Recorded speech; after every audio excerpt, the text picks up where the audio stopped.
સુરતમાં ગણેશ પ્રતિમાના સ્થાપના માટેના મંડપ મુહૂર્ત દરમિયાન એક પ્રેરક સંદેશ મૂકવામાં આવ્યો છે। સુરતના સિટી લાઇટ વિસ્તારમાં આવેલા ભગવતી આશીષ ખાતે ગણેશજીની સ્થાપના કરતું સરકાર ગ્રુપ છેલ્લા 20 વર્ષથી ધાર્મિક અને સામાજિક કાર્યોમાં અગ્રેસર છે।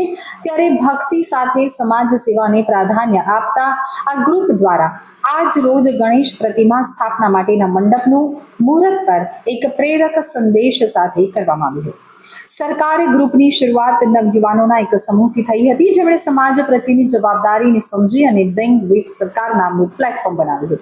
આ પ્લેટફોર્મ દ્વારા અનાથ આશ્રમના બાળકો સાથે સમય વિતાવવો, તેમને ગણેશજીના દર્શન કરાવવા, ભેટ સોગાદો અપાવી, જમણવારનું આયોજન કરવું જેવા અનેક કાર્યો કરવામાં આવ્યા હતા।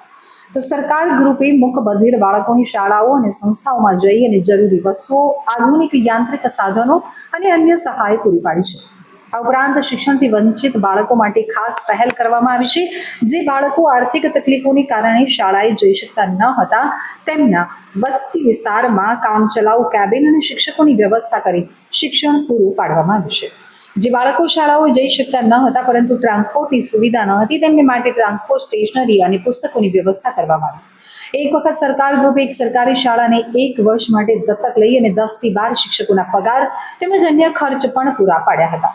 તો આ સફર દરમિયાન લોકોનો સહયોગ વધતો ગયો અને આજે આ ગ્રુપે વરદાન ચેરિટેબલ ટ્રસ્ટ તરીકે સોસાયટી એક્ટ હેઠળ રજિસ્ટર્ડ ટ્રસ્ટની સ્થાપના કરી છે।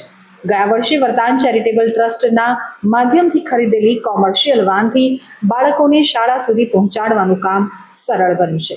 સરકાર ગ્રુપનું સ્વપ્ન છે કે આગામી વર્ષોમાં 50 થી 100, 100 થી 1000, 1000 થી 10,000 અને 10,000 થી 1 લાખ વિદ્યાર્થીઓને શિક્ષણની સુવિધા પૂરી પાડી અને તેઓનું ભવિષ્ય ઉજ્જવળ બનાવ્યું।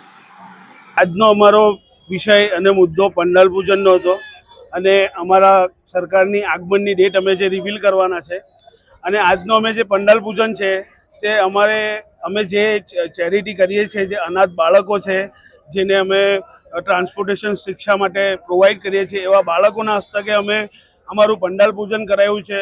અને અમે એ પંડાલ પૂજન જે બાળકોના હાથે કરાયું છે, જે છોકરાઓ અનાથ છે, જેના મા બાપ નથી, એવા છોકરાઓ હસ્તક અમે પંડાલ પૂજન કરાવીને સમાજને એક એટલો જ મેસેજ આપવા માંગીએ છીએ કે સમાજમાં દરેક વ્યક્તિમાં જે છોકરાઓના મા બાપ નથી, જે અનાથ છે, એવા છોકરાઓને આપણે આવકારીએ, આચરીએ અને સમાજને આગળ વધારીએ। અને ભગવાન અમને આ જેના હસ્તક અમે પંડાલ પૂજન કરાયું છે એના માટે ભગવાન અમને આશીર્વાદ અને શક્તિ પ્રદાન કરે અને અમારો આવનારો જે અવસર અને ગણેશ ચતુર્થીનો જે તહેવાર છે તે પૂરેપૂરી રીતે ભવ્ય અને સાકાર રીતે સમાપ્ત થાય તેવી અમારી ભગવાન પાસે પ્રાર્થના। તપનભાઈ, જે આગમન છે ગણેશજીનું આગમન ક્યારનું રાખ્યું છે? અમે ગણેશજીનું આગમન, સરકાર ગ્રુપનું જે આગમન છે 17 ઓગસ્ટ રવિવારે સાંજે 7:30 વાગે રામચોક મંદિરથી કરીશું અને જે શોભાયાત્રા ત્યાંથી નીકળીને અહીંયા ભગવતી આશીષ સુધી પહોંચશે।